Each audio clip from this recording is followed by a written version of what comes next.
All right, let's talk about factoring quadratics, a pretty exciting process that I'm going to take you through here that you might not have seen before.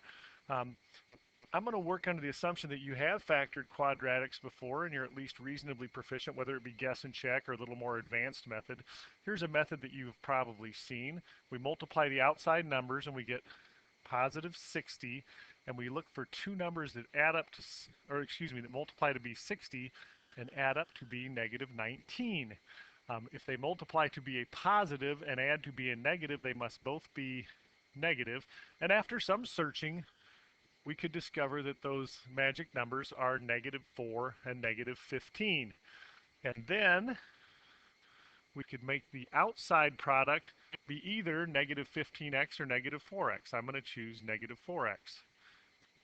We would need to use a factor of 6 and a factor of 10 to come up with the 4, and we quickly find out that our only choice is 2 from the 6, so 2 from the x's and 2 from the 10, but it must be a minus to give us a negative 4. And then at that point we can just say the first term times the first term has to equal the first term, so this would have to be 3x, and we'd say the last term plus times the last term has to equal the last term, so this would be minus 5, and then we get negative 15. That's our check. We came up with our other magic number. And then if this was equal to 0, we would say that x equals add 5, divide 2, x equals add 2, divide 3. So what we've done is we've gone through our magic numbers to our factors and followed that to our zeros. And what I would suggest, and this is going to be the focus of this presentation, is that we can get directly to our zeros if we want, or we can get directly to our factors, or we can get from one to the other. So this is going to be kind of a new twist on the process you're seeing here. It most definitely still involves these magic numbers. Okay, so I'm going to call this factoring through the zeros. Typically, we find zeros through factoring. So that's the topic. And this is a pretty important statement here, and you're going to hear it a lot. You may not need to write this one down, but you're going to hear me talk about this one. The zeros of a quadratic function are the opposites, so the negatives, of the magic numbers over or divided by the lead coefficient. What if we were ax squared plus bx plus c, we would normally consider that over a. So the zeros of a quadratic function are the opposites of the magic number over the lead coefficient. There is a formal proof for that. Perhaps if you are interested, I can put that out on another video at another time, but we're just going to utilize that. So let's take a look at factoring this with that previous statement. So I need two numbers that multiply to be negative 24, add up to be negative 5, and in that case, we've got a positive and a negative. It looks like negative 8 times positive 3 gets both jobs done. At that point, I really have the zeros. And the zeros are the opposite of the magic numbers. So the opposite of 3, the opposite of negative 8, over the lead coefficient 6. Therefore, our zeros are negative 1/2 and 4/3.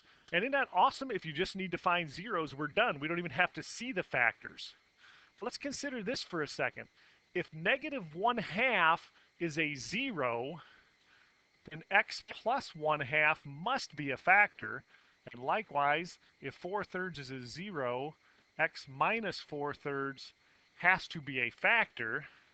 But you may be saying, well, if we FOIL this, we don't get 6x squared. And you'd be exactly right. But how about if we put a 6 here?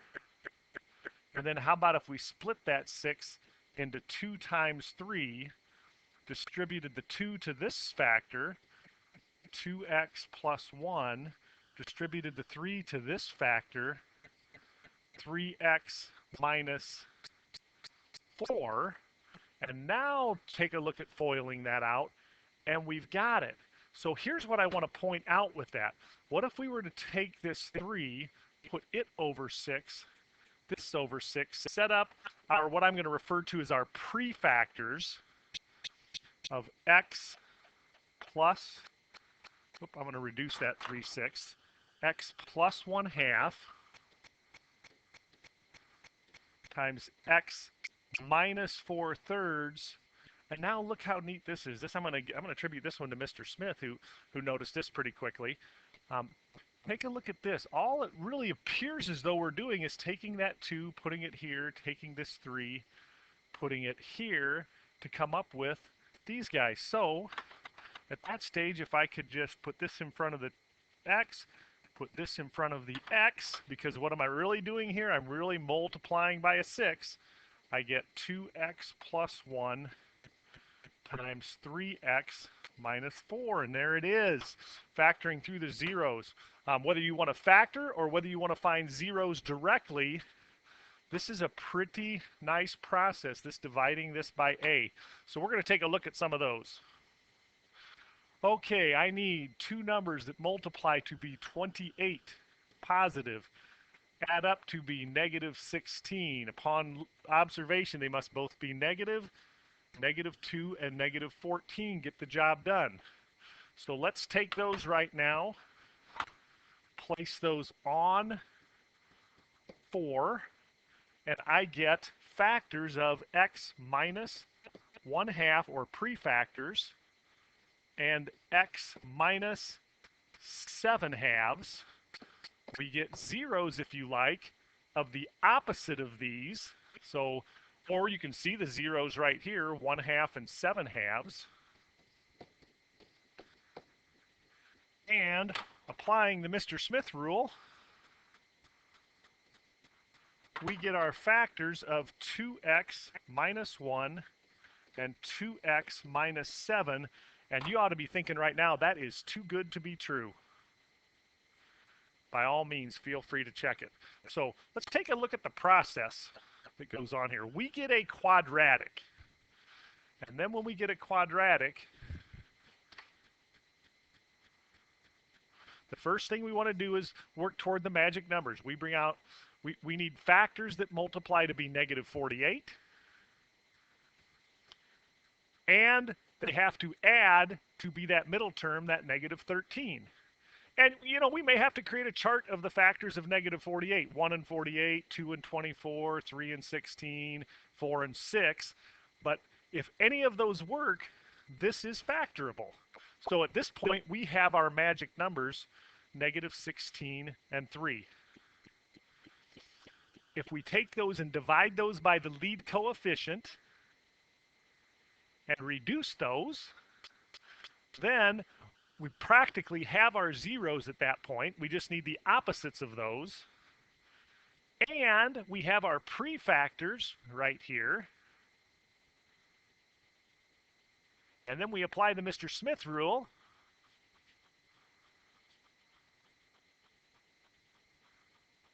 And we end up with our factors. So if you're factoring, you can get there directly. If you want zeros, you can get there much more directly than going through the factors. If you want both, pretty slick. So let's take some practice with this. Okay, here we need two numbers that multiply to be negative 12, so that we must have a positive and a negative. They need to add up to be positive 1. 4 and 3 get the job done. So at that point, here's the big key. Divide by 6, and I get 2/3 and negative 1/2, making our zeros negative 2/3 and positive 1/2. But this makes our prefactors x plus this 2/3, x minus this 1/2, and do the little 3 trick, which really in effect is just multiplying through by 6, where I distribute 3 to here and 2 to there, but it's so quick and visual. We get 3x plus 2, and we get 2x minus 1, and that's it. Take a look. Okay, at any time now as I'm going through, I'm going to go through 7 more examples, but at any time, feel free to pause and give one a try on your own. Pause and give one a try on it your own before I get started on it. So, if you want to give this one a shot, pause this video and come on back. All right, we are looking for factors of positive 56 that add up to be positive 15. And as our product number becomes bigger, it can become more of a challenge, but not in this case. Common multiples of 56, 8, and 7 get the job done for us. So plus 8, plus 7. Here's the big new process. Put that on 4, reduce these, and I get 2 and 7/4, telling me that our zeros are negative 2 and negative 7/4, excuse me. Our prefactors are x minus 2, x plus 2, excuse me. It's just exact same signs as these. We just place these. X plus 7/4. But at that point, in this case, it's just a 1 that we put in front of here. So we end up with plain old x plus 2 times 4x plus 7. Isn't that great? All right, more practice. Okay, we are looking for two numbers that multiply to be negative 84 and add up to be negative 5. And I'm not so well versed in all the products of negative 84, so here's an approach to this. First, note it has to be a positive and a negative, so they really need to subtract to be 5. We started with 21 and 4 to get there. Those subtract to be 17. So I'm going to steal a 7 from the 21, leaving me with a 3 times the 4. 3 times 4, 12. And those subtract to be 5. Therefore, we can get the job done with a negative 12 and a 7. So what do we do next? Divide by 4. I get 7/4.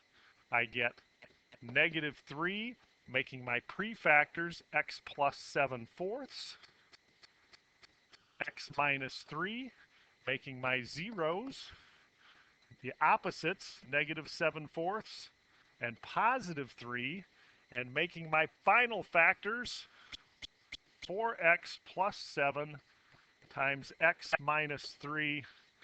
It's just too good to be true. Yeah, in some ways, I'm embarrassed I've been doing this as long as I have and have not noticed this special process, this special pattern that occurs between the zeros and our magic numbers and the lead coefficient. All right, let's continue on. Again, pause and try one at any time you want. Two numbers that multiply to be positive 60 add up to be negative 17. They must both be negatives then. And how can we get there? Well, 4 and 15 add to be 19. That's close. If I take a 5 out of the 15, that leaves me with a 3. 3 times 4, 12. Ooh, I got it. 5 and negative 12. Divide 4. Divide 4. Reduce. Negative 5/4. Negative 3. Zeros are positive 5/4. Positive 3. The prefactors are x. Just place these. Negative 5/4. X minus 3. Realize what we're doing, and you probably won't care to show this, but we're just multiplying 4 through. And if I take the 4 just to the first factor entirely, I get 4x minus 5. Or we can just smith this thing and just stick the 4 up there. It's so good that at times I just feel the need to foil these things in my head and make sure we get back to our original quadratic. We will restart later. Okay. Two numbers multiply to be negative 60. Add up to be positive 7. And we have to have a positive, a negative to have two numbers multiply to be a negative. And 10 and 6, therefore, positive and a negative, they have to subtract. Those subtract to be 4. Let's steal a 5 from the 10. Leaves me with a 2 times 6, 12. Those subtract to be 7. This one seems pretty familiar. So I want a positive 12, a negative 5 to end up with a sum of positive 7. Divide 6, and I get positive 2. I could even put this in my prefactors right now. X plus 2, and I just get negative 5, 6. So x minus 5, 6. Smith this thing. These are just my prefactors. So smith this, and we get an x plus 2 and a 6x minus 5. That's our factors, but our zeros. And in past, we had to get to here to get our zeros. We don't have to anymore. We just need the opposites of these. So 12, 6, 2, the opposite of that, negative 2. The opposite of negative 5, 6, positive 5, 6. And that's it.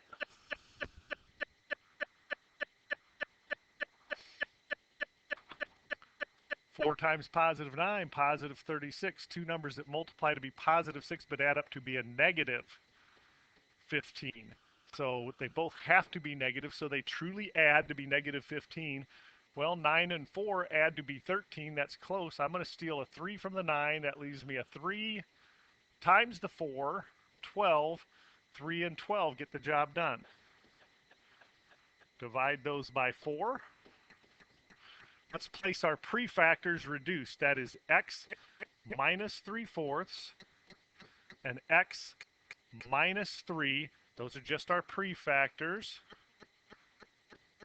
Now we smith it, and we get 4x minus 3 and x minus 3 for factors.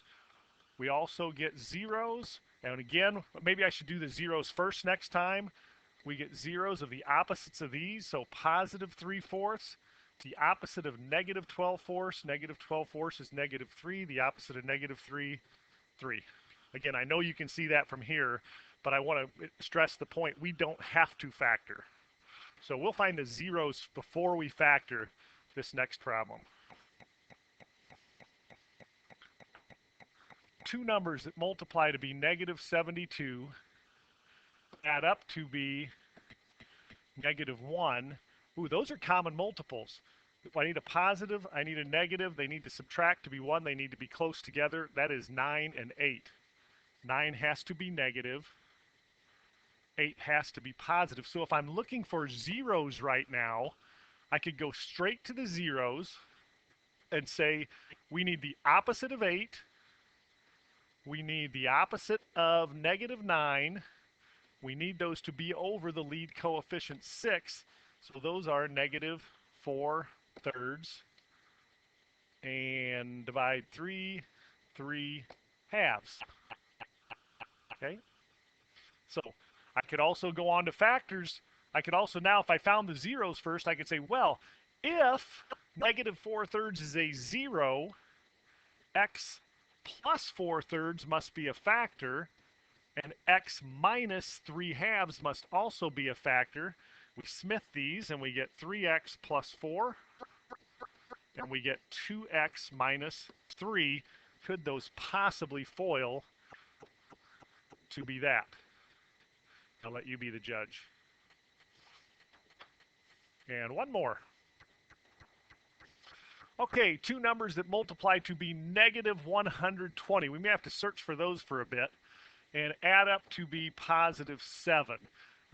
Plus and minus. And maybe we have some good number skills, but let's say we just don't have great number skills on this, and here would be a process we could use. First off, I could just list the huge list, like 1 times 120 and 2 times 60, and that might be, if your number skills are very poor, grab a calculator and do that. Or you can do that kind of stealing and borrowing thing I did, where I say we got to 120 by 6 times 20. Maybe I should steal a 5 from the 20. That leaves me with a 4 times 6, 24. But I'm going to show it assuming that you have really poor number skills. We do need to recognize we're subtracting, and we want to get 7. So I'm going to say, well, we started, or let's go, we can just go 120 and 1.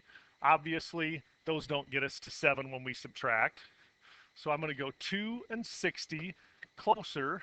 3 goes into 120 40 times. 4 goes into 120 30 times, getting closer at that point. You may want to jump to 10 and 12, but I'm going to go right to 5. 5 goes in there, and you can go with calculator. 24, we're getting closer.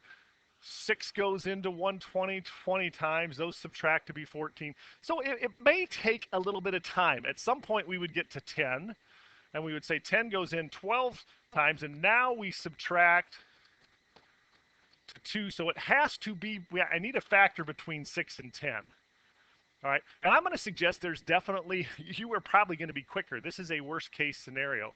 So how many times does 8 go in there? And here's the borrowing thing I was saying. At 30 and 4, I could say, well, let's take a 2 from 30, multiply it by 4, get the 8. That leaves me with a 15.